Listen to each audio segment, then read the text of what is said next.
Isang araw, naisip ni Naruto na alamin kung ano ang nasa ilalim ng mask ni Kakashi. Siyempre hindi siya papayag na hindi sumama sina Sakura at Sasuke, kaya kinumbinsi niya sila. Pero wala silang laban kay Kakashi, paulit-ulit lang silang nililito at niloloko nito.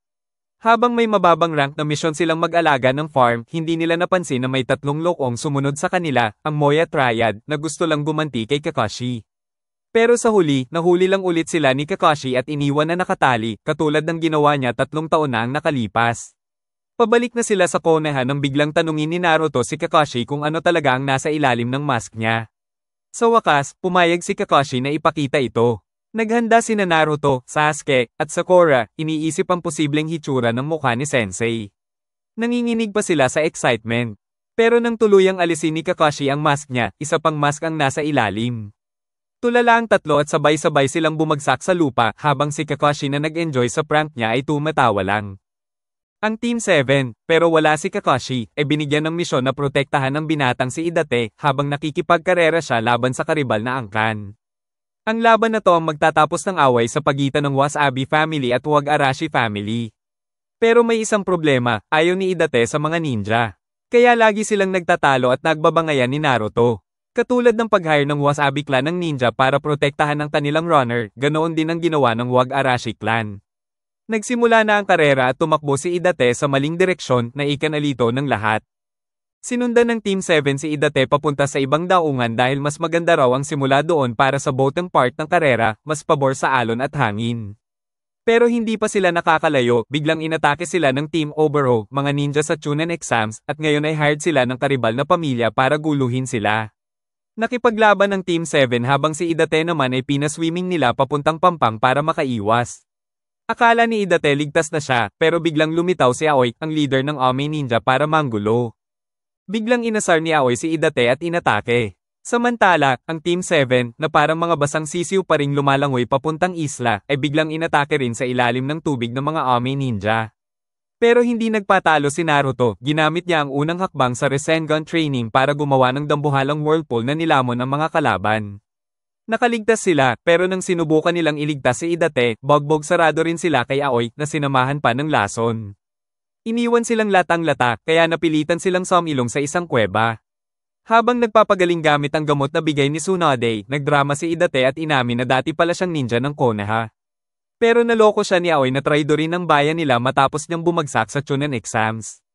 Habang patuloy na nagdiriwang si Fukusok kasama ang mga babae at pagkain, sinabihan siya ni Aoi na baka napaaga ang selebrasyon niya. Samantala, si Naruto na pasan si Idate ay pawis na pawis habang umaakyat sa napakahabang hagdan papunta sa Modoroki Shrine.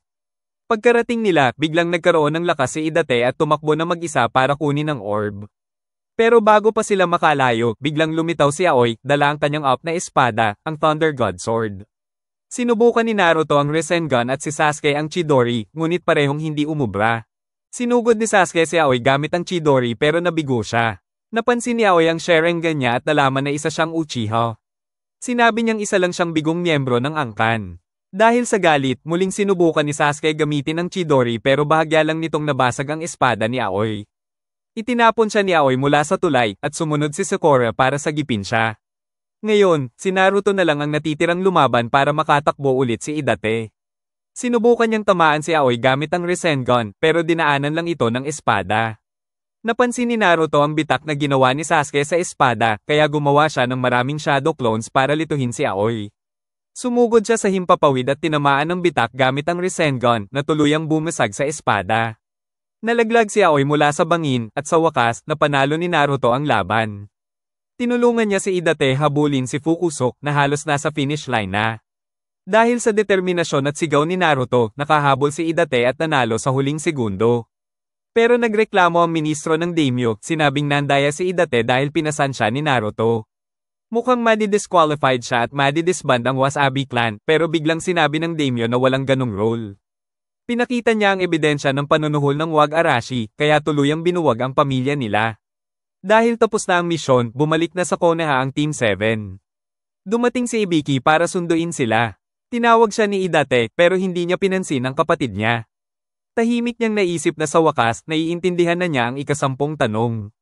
Samantala, si Sasuke ay naiinis sa bangka dahil 2 beses siyang nabigo sa Chidori, samantalang si Naruto ang tumapos kay Aoi. Dahil sa mga natamong sugat mula sa misyon sa Land of Tea, si Sasuke ay natenga sa ospital para magpagaling. Samantala, si Shikamaru naman ay na-promote bilang Chunin ni Tsunade. Habang nangyayari ito, sinimulan na rin ni Tsunade ang operasyon ni Rock Lee. Habang nagpapahinga si Sasuke, naramdaman niyang lalong lumalakas si Naruto, samantalang siya ay parang hindi umuusad. Naiinis siya, lalo na't gusto niyang lumakas para matalo ang kuya niyang si Itachi. Kaya nang bumisita sina Naruto at Sakura, bigla na lang niyang hinamon si Naruto sa isang laban. Siyempre pumayag naman si Naruto, at umakyat silang dalawa sa bubong ng ospital. Doon, nagpalitan sila ng suntok at sipa, walang gustong magpatalo. Hanggang sa dumating ang punto na naghanda si Naruto ng Rasengan habang si Sasuke naman ay gumamit ng Chidori. Pareho silang sumugod sa isa't isa, at napasigaw na lang si Sakura na huminto na sila. Habang pasugod na sina Naruto at Sasuke, nagpakita si Kakashi at pinapunta ang bawat isa sa magkahiwalay na water tower. Tuwang-tuwa si Sasuke sa pinsalang ginawa ng kanyang Chidori sa tower niya, at iniisip niyang mas malakas siya kay Naruto. Pero nang makita niyang nasira ang isang bahagi ng tower ni Naruto, bigla niyang naisip na baka mas malakas pa si Naruto. Napansin ni Kakashi na natutunan at na-master ni Naruto ang Rasengan, at naisip niyang si Jiraiya ang nagturo nito sa kanya. Sinaway ni Kakashi si Jiraiya, sinabing mali ang turuan si Naruto ng ganong teknik kasi delikado at baka napatay pa si Sasuke. Sumagot si Jiraiya, tinanong si Kakashi kung bakit siya nagpaparinig, siya rin naman ang nagturo ng Chidori kay Sasuke, at baka si Naruto pa ang mamatay. Si Jiraiya pa ang nagsabi na sana hindi niya tinuruan si Sasuke ng Chidori, kasi ang gusto lang ni Sasuke ay mag-Haiganti. Pumunta si Kakashi kay Sasuke at pinagsabihan siyang hindi dapat gamitin ang Chidori laban sa mga katim niya. Sinabi ni Kakashi na dapat niyang tigilan ng paghihiganti, pero sabi ni Sasuke, hindi siya mauunawaan ni Kakashi hanggat hindi siya nawawala ng mga mahal sa buhay. Sinabi ni Kakashi na na-experience niya na yon, nawala na lahat ng importante sa buhay niya at sinabi niyang kahit may mga nawala sa kanila, may mga kaibigan pa rin silang nahanap. Pinabayaan ni Kakashi si Sasuke na magdesisyon. Habang iniisip ni Sasuke kung tatanggapin ba niya ang friendship nila ni Naruto at Sakura o maghihiganti pa rin, bigla na lang siyang inatake ng Sound 4 ng mga alaga ni Orochimaru at gusto siyang kunin. Samantala, tinanong ni Sakura si Naruto kung gusto niyang maglakad-lakad para sabihin sa kanya ang tungkol sa cursed seal ni Sasuke na inilagay ni Orochimaru sa kanya noong Chunin exams. Hindi ito alam ni Naruto noon kasi wala siyang malay. Naisip ni Sakura, kahit sinabi ni Kakashi na siya na ang bahala, nag-aalala pa rin siya sa epekto ng cursed seal kay Sasuke. Nakipaglaban saglit si Sasuke sa mga miyembro ng Sound 4, pero syempre, mga pro sila kaya agad silang nakalamang. Inexplain nila na dati raw ay kasing lakas lang nila si Sasuke, pero nang sumama sila kay Orochimaru, naging mas malakas sila. Nag-alok sila kay Sasuke na sumama sa kanila sa lihim na pwesto ni Orochimaru. Pagkatapos nun, iniwan nila si Sasuke para mag-isip-isip. Hindi na kayang tanggihan ni Sasuke ang pag-alok sa lakas, kaya naglakad na siya patungo sa exit ng Konoha. Habang naglalakad, nakatagpo niya si Sakura na agad na-realize na parang gusto nang umalis ni Sasuke sa village. Nakikiusap siya at nagmakaawa sa kanya na huwag umalis. Sinabi niyang mahal na mahal niya si Sasuke at handa siyang tumulong sa paghihiganti. Pero hindi na kayang kumbinsihin ni Sakura si Sasuke. Bago tuluyang umalis, nagpasalamat siya kay Sakura. Tapos, mabilis niyang pinatulog si Sakura at umalis na kasama ang Sound 4. Paggising ni Sakura, nakita siya ni Izumo at Katetsu na nakahiga sa bench. Sinabi ni Sakura sa kanila na si Sasuke ay umalis na at nagtakda ng planong magtago. Dali-dali nilang pinaalam ito kay Tsunade. Hindi pwedeng magpadala si Tsunade ng mga high-rank na ninja, kaya inutusan si Shikamaru na bagong Chunin na mang-alap ng mga genin para habulin si Sasuke. Kinuha ni Shikamaru si Naruto, tapos tinawag din niya sina Choji at Kiba. Pagkatapos, naghanap pa sila at nakitang magkausap sina Neji at Rock Lee. Si Neji, sumama, pero si Rock Lee, nagdesisyon na magpahinga muna para magpagaling mula sa operasyon. Matapos kolektahin ni Shikamaru ang lahat ng genin na nahanap niya, naisip niyang kailangan nilang mag-form ng group formation. Bago sila umalis, dumating si Sakura at nagmakaawa kay Naruto na ibalik si Sasuke. Si Naruto naman ay nangako na gagawin ito, at sila'y umalis na. Habang ang grupo ay umaalis sa Konoha, si Sasuke at ang Sound 4 ay malayo na sa village. Sinabi ni Sakan kay Sasuke na may importanteng gawain si Orochimaru para sa kanya, kailangan mamatay si Sasuke ng 1 beses. Para makakuha ng mas malakas na power, kailangan mapalakas ang cursed seal ni Sasuke hanggang sa second state. Kaya't sinilyohan siya sa isang malaking barrel ng Sound 4 at dinala siya galing sa Konoha habang unti-unting lumalakas ang seal. Habang naglalakad sila, nalaman nila na may dalawang Konoha ninja, sina Reido Namiashi at Genme Shiranui, na sumusubok magtanggol. Pero syempre, di nila kaya at natalo sila agad gamit ang cursed seals nila. Pagkatapos ng ilang paglalakbay, nagpahinga ang Sound 4, kaya't nagkaroon ng pagkakataon ng retrieval team na magtangkang mag-sneak attack. Pero syempre, hindi pwedeng magtagumpay ng tahimik, nalaman nila ang presensya ng retrieval team at agad nilang inatake bago pa makakilos ang mga ito. Nung nahuli na sila ng mga explosive tags ni Sakan at Ukon, nag-isip si Shikamaru ng plano.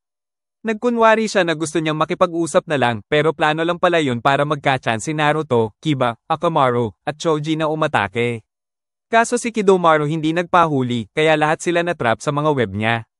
Sumubok pa si Kiba mag-smoke bomb, pero sabi ni Kidomaru, walang kwenta yan, dahil naka-web na sila. Pero si Shikamaru, hindi natitinag. Gamit ang shadow imitation technique, nahuli niya sila, pero hindi pa rin pinatagal ng Sound 4, kaya't si Hirobo ginamit ang Earth Prison Dome, na parang malaking kulungan na hindi matagos. Si Shikamaru, nagsisi kung paano niya ito hinayaang mangyari.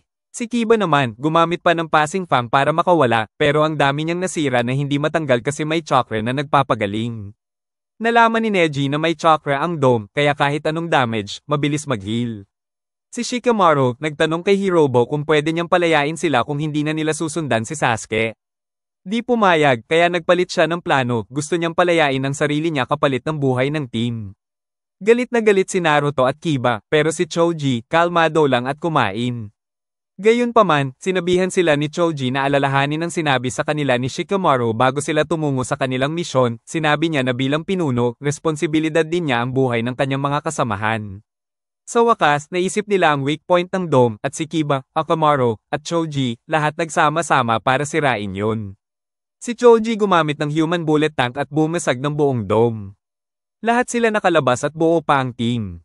Habang nakalaya na ang tropa, si Choji biglang nag-volunteer na siya na ang bahala kay Hirobo para makahabol sila kay Sasuke. Siyempre walang choice ang iba kundi iwan siya. Para mas lumakas, kinain ni Choji ang unang Akamichi pill na parang power-up candy. Biglang nagkaroon ng mala-bodybuilder na lakas at tinadyakan si Hirobo palayo. Pero hindi nagpatalo si Hirobo, ginamit niya ang unang level ng first seal niya at bigla siyang naging mas malakas. Kaya si Choji kinain na rin ang pangalawang Akamichi pill. Dahil sa pangalawang pill, ginamit ni Choji ang super multi-size technique. Ayon naging dambuhala siya, at parang binagsakan ng bundok si Hirobo. Pero hindi nagpatalo si Hirobo, nag-level up ulit gamit ang cursed seal niya at hinagis si Choji na parang bola. Napaisip si Choji na hindi na ito kinakaya ng katawan niya. Tiningnan niya ang huling pill, pero may problema, siguradong halos mamamatay siya pag kinain niya yon. Pero wala na siyang choice, kaya sinubo niya na rin. Biglang nagkaroon si Choji ng sobrang lakas, binugbog niya si Hirobo ng walang kahirap-hirap at tuluyan ng natigok si Hirobo. Panalo na si Choji, kaya sinubukan niyang habulin ang tropa, kaso bigla siyang nawala ng malay at bumagsak sa daan. Nang maabyute ng grupo ang Sound 4, agad silang natrap sa sapot ni Kidomaru.